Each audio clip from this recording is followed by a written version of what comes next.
తెలుగు రాష్ట్రాల్లోని మోస్ట్ వాంటెడ్గా ఉన్న అంతర్రాష్ట్ర దొంగల ముఠాను అరెస్టు చేయడంలో నల్గొండ పోలీసులు సాహసోపేతమైన ఆపరేషన్ చేపట్టారు.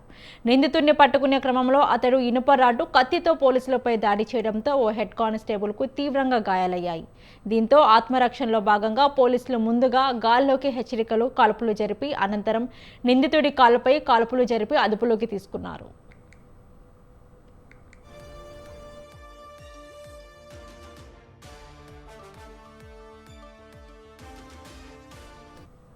జిల్లాలో వరుస దొంగతనాల నేపథ్యంలోని జిల్లా ఎస్పీ శరత్ చంద్ర పవార్ ఆదేశాల మేరకు సిసిఎస్ మిర్యాలగూడ రూరల్ పోలీస్ స్టేషన్లో కలిసి 3 ప్రత్యేక బృందాలు ఏర్పాటు చేసి తెలంగాణ, ఆంధ్రప్రదేశ్ రాష్ట్రాల్లో విస్తృత దర్యాప్తు చేపట్టారు. వందలాది సీసీటీవీ ఫుటేజీలు, సాంకేతిక ఆధారాలను పరిశీలించి ప్రధాన నిందితుడు భూస్మి శ్రీకాంత్ ఆలియాస్ అమ్మిరాజును గుర్తించారు. ఈ కేసులో భూస్మి శ్రీకాంత్ ఆలియాస్ అమ్మిరాజు, వేల్పుల అతేత్ర ఆలియాస్ అత్తిలిలను పోలీసులు అరెస్టు చేశారు. జిల్లాలో గత 2 ఇయర్స్ నుంచి కూడా దొంగతనాలకు పాల్పడి పోలీస్ నుంచి పారిపోతూ మెయిన్ అక్యూజ్డ్ భూస్మి శ్రీకాంత్, ఇతను resident of Narsapur, west Godavari. ఇతను ఎక్కడ కూడా ఇతనికి నివాసం అంటూ ఉండదు, ఎటువంటి ఫోన్లు, ఫ్రెండ్స్ ఇట్లాంటివి కూడా ఏమి ఉండవు ఇతనికి.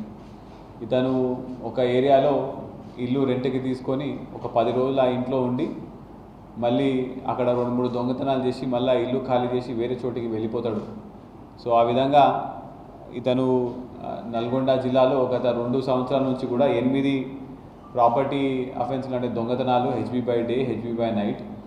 అదేవిధంగా ఇప్పుడు దాకా మనము చూస్తే ఆంధ్రప్రదేశ్లో కూడా ఒక 7 దొంగతనాల్లో ఇవన్నీ కూడా మనకి ఫింగర్ ప్రింట్ వచ్చిన కేసులు. ఇవన్నీ మొత్తం కలిపి ఒక 42 కేసులు ఇతను ఇవాళ కన్ఫెస్ చేయడం జరిగింది. ఈ భూస్మి శ్రీకాంత్ అనే పర్సన్ని మనము గత కొన్ని రోజుల నుంచి కూడా ట్రాక్ చేసుకుంటూ గుంటూరులో ఒక దొంగతనం అయింది అని చెప్పేసి మనకి 5 రోజుల క్రితం సమాచారం వస్తే దాని బేసిస్ మీద మనం ట్రాక్ చేసుకుంటూ ఇవాళ ఎర్లీ మార్నింగ్ అంటే నిన్న రాత్రి సుమారు 11:45 మన outer ring road exit number 12 Bengaluru gate దగ్గర ఈ వెహికల్ని మనం ఇంటర్సెప్ట్ చేయడం జరిగింది. నల్గొండ